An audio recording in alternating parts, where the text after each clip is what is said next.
مالك يوم الدين إياك نعبد وإياك نستعين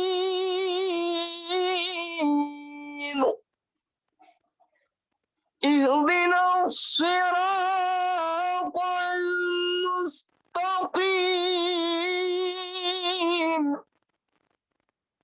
صراط الذين أنعمت عليهم غير المغضوب عليهم ولا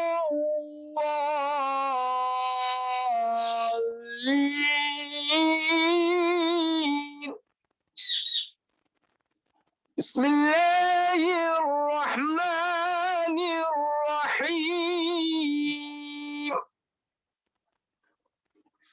إنا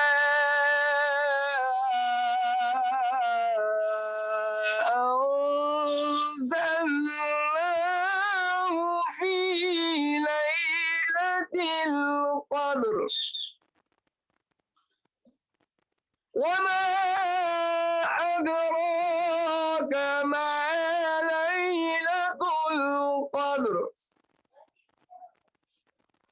ليلة القدر خير من 1000 شهر تنزل الملائكة والروح فيها بإذن ربهم من كل أمر سلام هي حتى مطلع الفجر بسم الله الرحمن الرحيم قل هو الله أحد الله الصمد لم يلد ولم يولد ولم يكن له كفوا أحد صدق الله العلي العظيم اللهم صل على محمد وآل محمد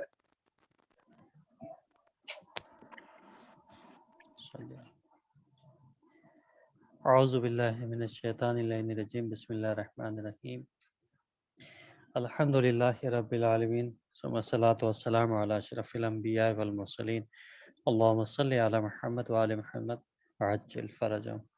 السلام علیکم، انشاءاللہ کہ آپ لوگ خیر و عافیت سے ہوں گے۔ جیسا کہ آپ کے علم میں ہے کہ تجوید القرآن کا جو درس ہمارا چل رہا تھا وہ درس کل مکمل ہو گیا تھا۔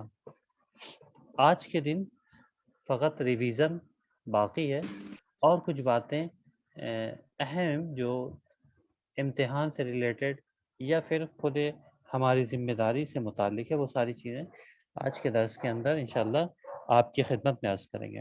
سب سے پہلی چیز تو یہ کہ چونکہ ریویژن کا ہے لہذا پہلے بھی عرض کیا تھا کہ جو بھی سوال ہوں گے وہ آپ ایک جگہ کے اوپر کہیں نوٹ کر لیجئے گا تاکہ آپ کے لیے آسانی ہوگی۔ تو بھائی بسم اللہ کریں، اگر کوئی سوال ہے آپ کا شروع سے لے کے کل تک کے جو باتیں آپ کی خدمت میں عرض کی، اگر کہیں کے اوپر کوئی سوال ہو تو آپ بتا دیں تاکہ اس کو دوبارہ آپ کی خدمت میں عرض کر دیں۔ السلام علیکم استاد۔ علیکم السلام ورحمۃ اللہ۔ جی مجھے یہ کہنا تھا کہ میں ابھی ٹیسٹ دے رہی تھی اور اچانک سے ہینگ ہو گیا فون اینڈ کٹ ہو گیا، پھر جب میں نے دوبارہ سے کھولا تو میرے سارے آنسرز نہیں تھے، تو کیا میں دوبارہ دے سکتی ہوں ابھی کلاس کے بعد؟ جی دوبارہ دے دیجیے گا ایگزام، ٹھیک ہے، جی ٹیسٹ دوبارہ دے دیے گا۔ جی شکریہ استاد۔ جی درس سے متعلق کوئی سوال ہو آپ لوگ کے تو بتا دیجیے۔ اگر کوئی چیز سمجھ میں نہ آئی ہو. جی معصومہ صاحبہ. جی آقا السلام السلام علیکم. علیکم آقا. علیکم السلام ورحمۃ اللہ. آقا جی بتائیے اختلاف کے معنی کیا ہوتا کس چیز کے معنی؟ ہے؟ اختلاف کوشچن ہاں میں ابھی آیا تھا. جی جی جی جی. جی دیکھیں اور ہم نے مد لین بھی سمجھا دیجیے گا. ٹھیک ہے. سب سے پہلے اختلاس کو آپ کی خدمت میں عرض کر دیں کہ اختلاس کسے کہتے ہیں. اختلاس وقف کے بعد کی حالت ہوتی ہے. یعنی جب ہم آ کے کہیں کے اوپر ٹھہرتے ہیں، رکتے ہیں، تو وہاں کے اوپر 4 صورتیں پیش آتی ہیں. یعنی 4 طریقے سے اس کو علماء تجوید نے بیان کیا ہے، جس میں سے ایک کا نام اسکان، دوسرا آپ کے اشمام، تیسرا روم، اور چوتھا اختلاس. اختلاس کے اندر عرض کیا تھا کہ جب آپ کسی حرف کو ساکن کر دیں اور ساکن ہو جانے کے بعد زیادہ زیر کو ظاہر کر کے اس کو تلفظ کریں تو اختلاس کہتے ہیں. مثال کے طور کے اوپر لفظ صالح، اور اس سے پہلے جو روم تھا اس کے اندر کیا ہے، زیادہ ظاہر نہیں کرنا ہے زیر کو، ہلکا سا بالکل مختصر سا جہاں کے اوپر ظاہر کریں وہاں اسے روم کہتے ہیں، جیسے علیہ. یہ دونوں مثالیں پہلے آپ کی خدمت میں عرض کیا تھا. تو اختلاس اسے کہتے ہیں کہ جب آپ کسی حرف کو ساکن کر دیں اور ساکن کرنے کے بعد زیادہ زیر کو ظاہر کریں تو اسے علماء تجوید اختلاس کے نام سے جانتے ہیں اور اسے اختلاس کہا جاتا ہے. بات واضح؟ بھلے آقا. جی ٹھیک. آقا اگلا سوال کیا تھا آپ کا؟ جی مد لین نہیں سمجھ میں آیا.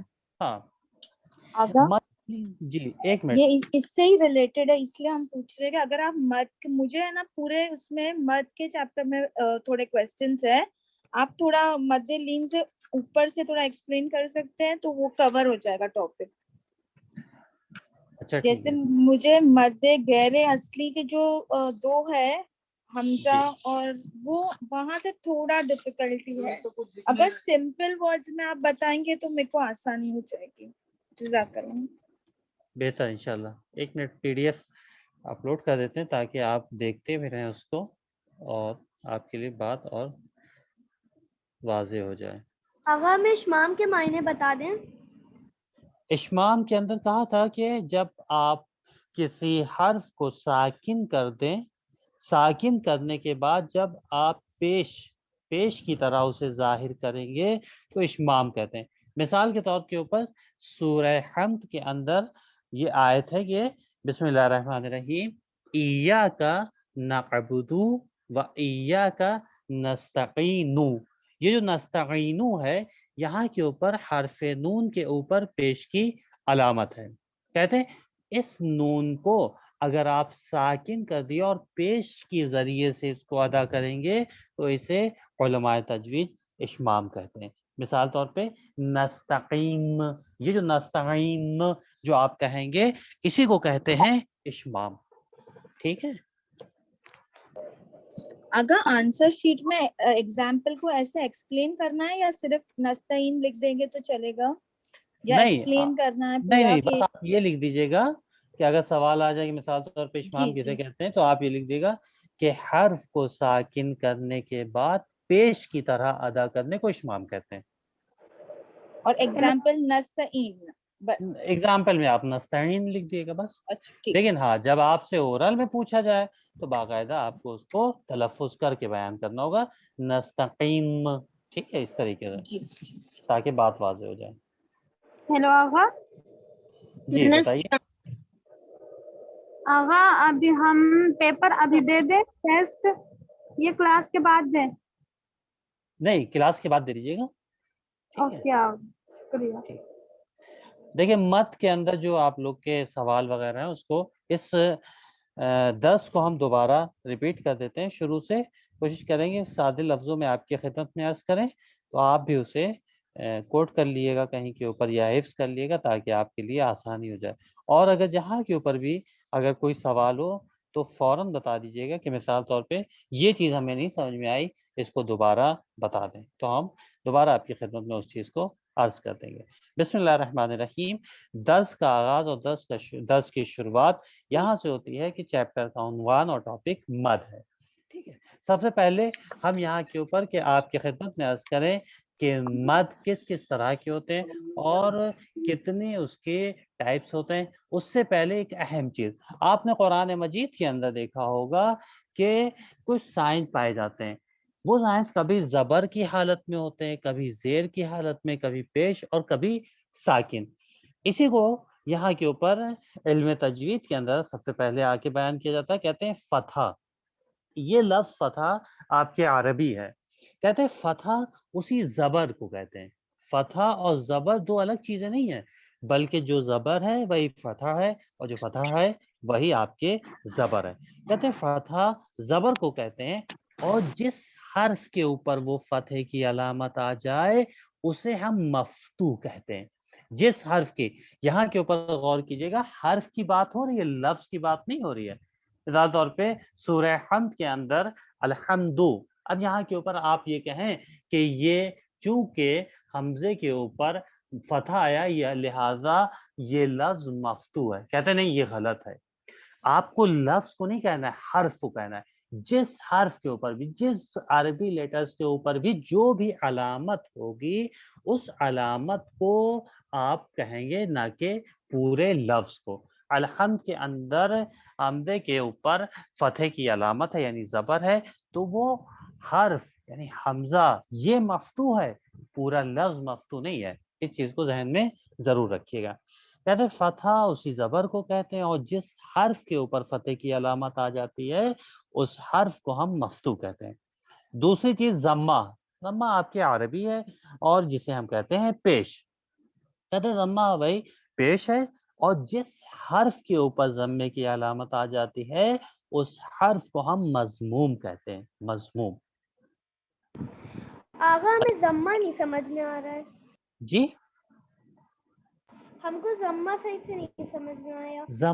ضمہ جو پیش کی علامت کو, الحمدو دال کے اوپر جو پیش ہے اسی پیش کو عربی میں ضمہ کہتے ہیں. اب سمجھ میں آیا نرجس صاحبہ؟ جی آغا آ گیا. ہاں, یعنی پیش کی اگر علامت کو, کوسچن پیش پیپر میں کی تھا علامت کو ضمہ کہتے ہیں. جی ٹھیک. تیسرے پوائنٹ کے اندر کہتے ہیں کسرہ. کسرہ یعنی زیر. کہتے ہیں جس حرف کے نیچے کسرے کی علامت ہو اور جس حرف کے نیچے کسرہ آ جائے اس حرف کو ہم مکسور کہتے ہیں. اس حرف کو ہم مکسور کہیں گے, اس لفظ کو نہیں, صرف اس حرف کی بات ہو رہی ہے. آخری پوائنٹ چوتھا سکون کا ہے. سکون کسے کہتے ہیں؟ جزم کو, یعنی جس کے اوپر نہ زبر کی علامت ہو, نہ زیر کی علامت ہو, نہ ہی پیش کی علامت ہو. کہتے ہیں جزم کو سکون کہا جاتا ہے, اور جس حرف پر سکون آ جائے اس حرف کو ہم ساکن کہتے ہیں. ٹھیک, جس اگر حرف پر کوسچن پیپر میں تھا ضمہ کی تعریف تو ہم نے لکھا پیش کو کہتے ہیں, یہ صحیح ہے کہ ہمیں اور لکھنا چاہیے تھا؟ نہیں, دیکھیں یہ آدھی تعریف ہے. ضمہ پیش کو کہتے ہیں, صحیح ہے, لیکن اس کے ساتھ اس چیز کو بھی آپ ایڈ کیجئے گا انشاءاللہ فائنل میں اگر سوال ہو, کہ پیش کو تو کہتے ہی ہیں لیکن جس حرف کے اوپر وہ ضمہ آئے گا اسے ہم مضموم کہتے ہیں. اور کوسچن تھا سکون, تو اس میں جی سکون جزم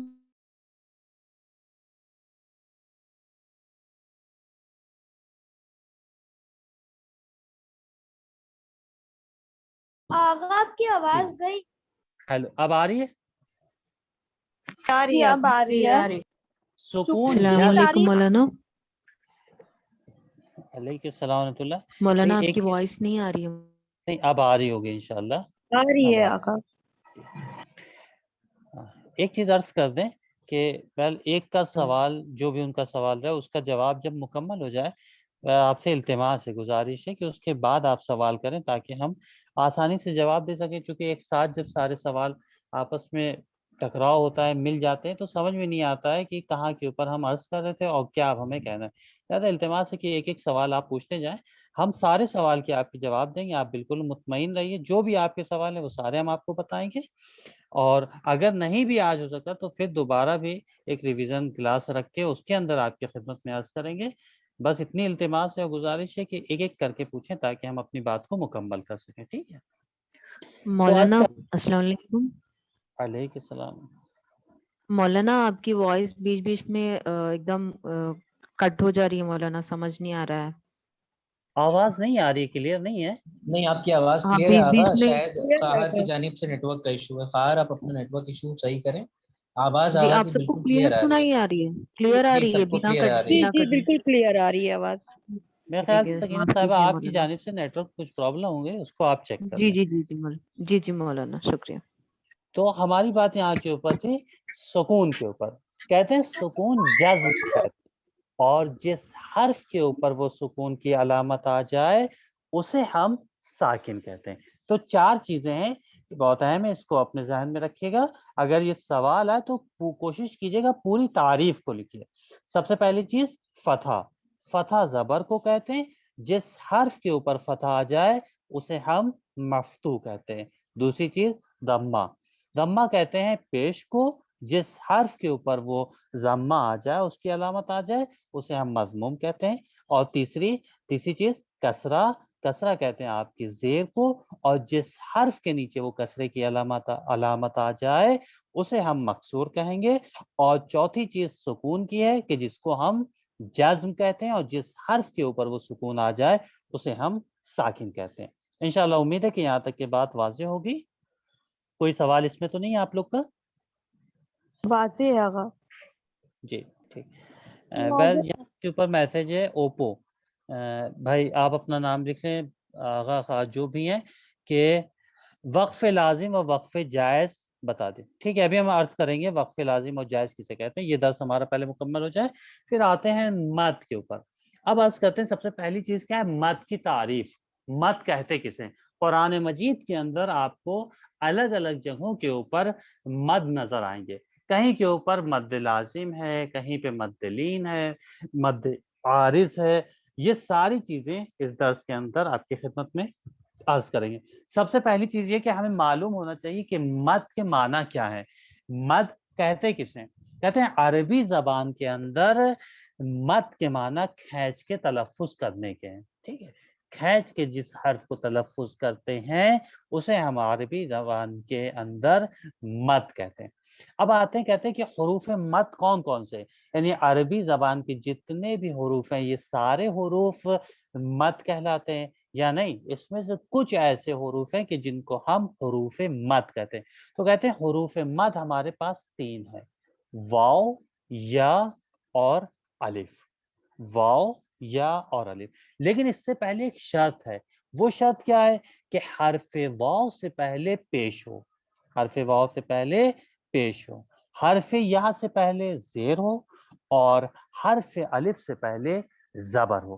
تو یہاں کے اوپر آپ کو کھینچ کے ان حروف کو ادا کرنا ہے. کیوں؟ کیونکہ یہاں کے اوپر واو اور یا اور الف کی آواز اور وائس کے لیے مد کی ضرورت ہے. جب آپ کھینچ کے ادا کریں گے تو اسے علماء تجوید نے مد بیان کیا کہ اس کو ہم آ کے مد کہتے ہیں. ٹھیک ہے, پھر ایک نیچے پوائنٹ ہے جو لاسٹ میں 2 لائنیں ہیں, اس کو دیکھیے گا کہ یہ بھی بہت اہم ہے کہ اگر یہ حروف, کون سے حروف, یعنی واو, یا اور الف, اگر ان حروف کے بعد کوئی ساکن حرف آ جائے, کوئی بھی ہو لیکن ساکن ہو, وہ جو ہے آپ کے اس کے اوپر کوئی علامت نہ ہو, کوئی علامت نہ ہو, نہ زبر کی ہو, نہ زیر کی ہو, نہ پیش کی, ساکن ہو, یا پھر ان حروف کے بعد واو, یا اور الف کے بعد حمزہ آ جائے, تو کہتے ہیں ایسی جگہ کے اوپر آپ کو زیادہ کھینچنا ہے. زیادہ کھینچ کر ادا کریں گے, جیسے سوءن, غفور, جاء اور جیآ اور جیم. یہاں کے اوپر دیکھیں پہلی مثال کے اندر سو کے اندر حرف واو کے بعد حمزہ آ گیا, جیسا کہ ابھی اوپر عرض کیا تھا کہ کوئی ساکن حرف یا حمزہ آ جائے, یہاں کے اوپر حمزہ موجود ہے. غفور کے اندر حرف واو ساکن کے بعد حرف را جو آ رہا ہے وہ بھی ساکن ہے, لہذا زیادہ کھینچا جائے گا. جاء کے اندر بھی الف کے بعد حمزہ آ گیا, لہذا یہاں بھی زیادہ کھینچ کے آپ کو تلفظ کرنا ہے.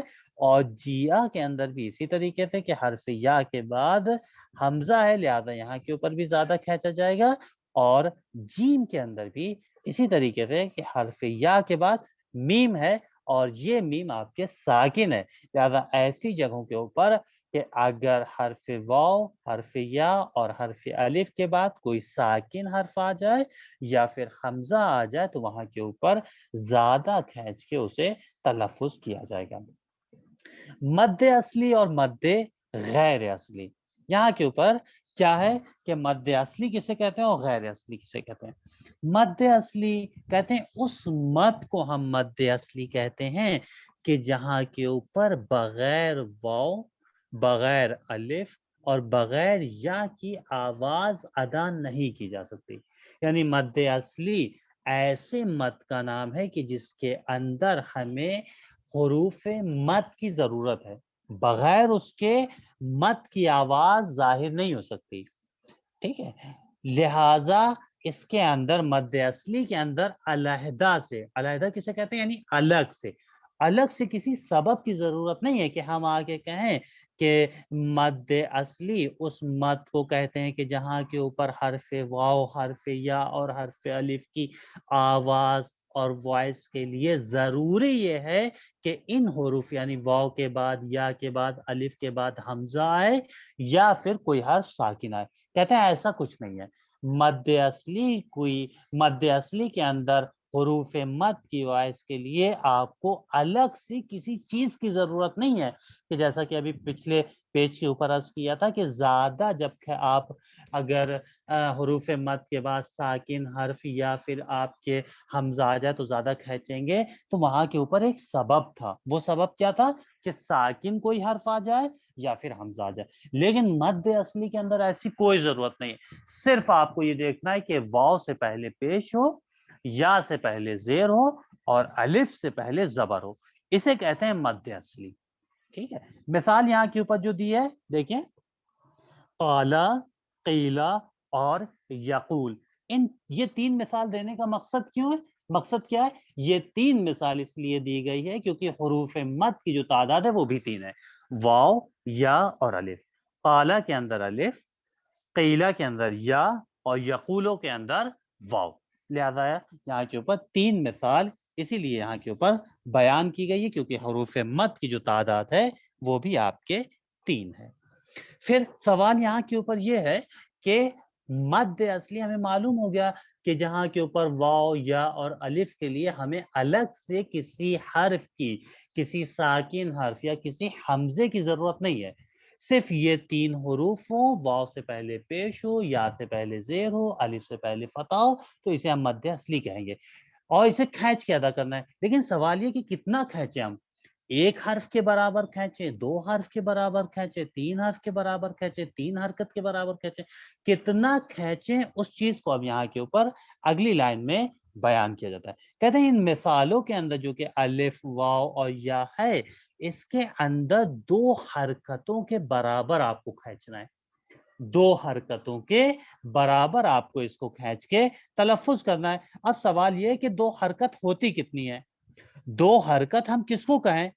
اس چیز کو بیان کرتے ہیں کہ دو حرکت آپ اپنی مٹھی بند کر کے متوسط رفتار، متوسط کا مطلب کیا ہوتا ہے؟ یعنی میڈیم، نہ بہت زیادہ تیز نہ بہت زیادہ آہستہ، بلکہ جنرلی طور کے ہم اپنا ہاتھ بند کرتے ہیں اور کھولتے ہیں، اسی طریقے سے کہتے ہیں کہ آپ ہاتھ بند کریں مٹھی اور ایک انگلی کو آپ جو کھولیں گے یہ ایک حرکت کے برابر ہے، تو جب یہ ایک حرکت کے برابر ہے تو ہم اس کو کھولیں اور بند کریں تو اب یہاں کے اوپر کیا، یہ دو حرکتوں کے برابر ہے، یا پھر ایک انگلی کھولا اور پھر دوسری انگلی کو ہم نے کھولا تو یہ دو حرکت ہے، اور یہ مد اصلی کے اندر ہمیں اس کی رعایت کرنا ہے کہ مد اصلی کے اندر قالا، قیلا اور یقول، ان مثالوں کو دو حرکتوں کے برابر کھینچ کے تلفظ کریں، یہ مد اصلی ہے۔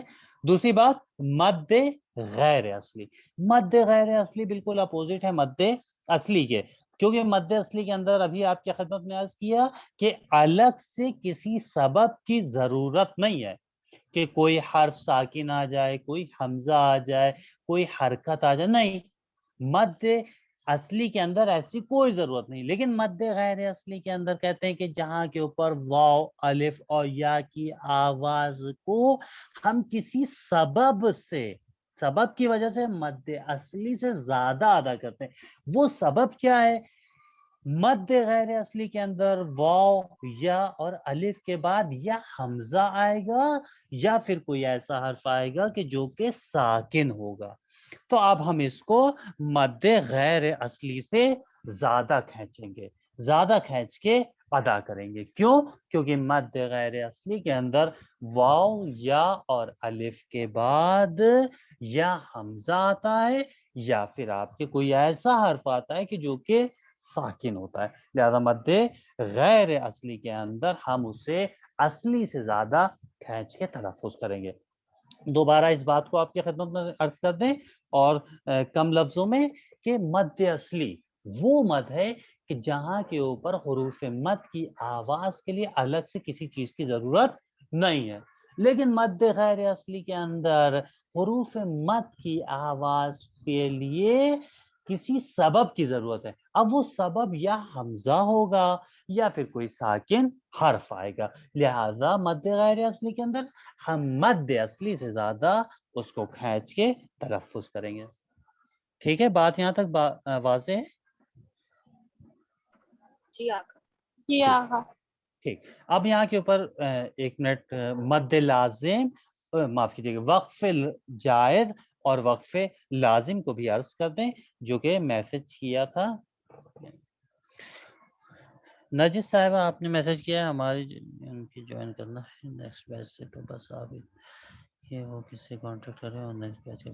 نرجس صاحبہ دیکھیں، اگلا بیچ جو اب شروع ہوگا وہ ایام ازا کے بعد، یعنی 2.25 مہینے کے بعد، ربیع الاول سے اب کلاسز شروع ہوتے ہیں، جتنے بھی کلاسز ہو رہے ہیں وہ سب یہیں کے اوپر ختم ہو جائیں گے اسی 7-8 دن میں، ایام ازا سے پہلے، لہذا اگلا بیچ جو ہے آپ کو شروع ہوگا ربیع الاول میں۔ وہی آن لائن فارم فل کر دیں، اس کو جو ہے وہ سبمٹ کر دیں گے، وہ انشاءاللہ ایڈمیشن ان کا ہو جائے گا۔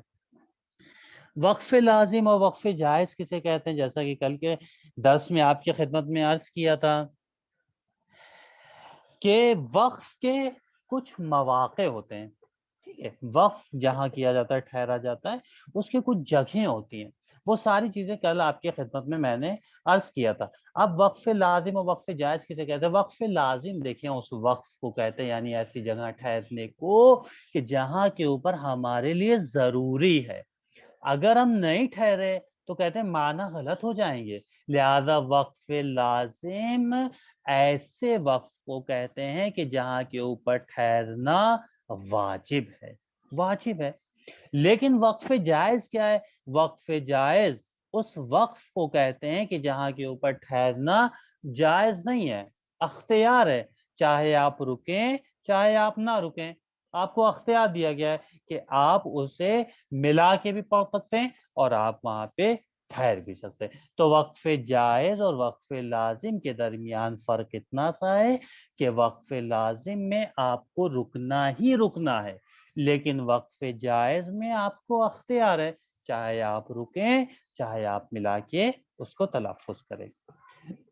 جیسا کہ جو مثال بیان کی گئی ہے وہ یہ ہے کہ بسم اللہ الرحمن الرحیم، لم یجعل لہ عواجا یا عواجا قیما، کہتے ہیں یہاں کے اوپر لفظ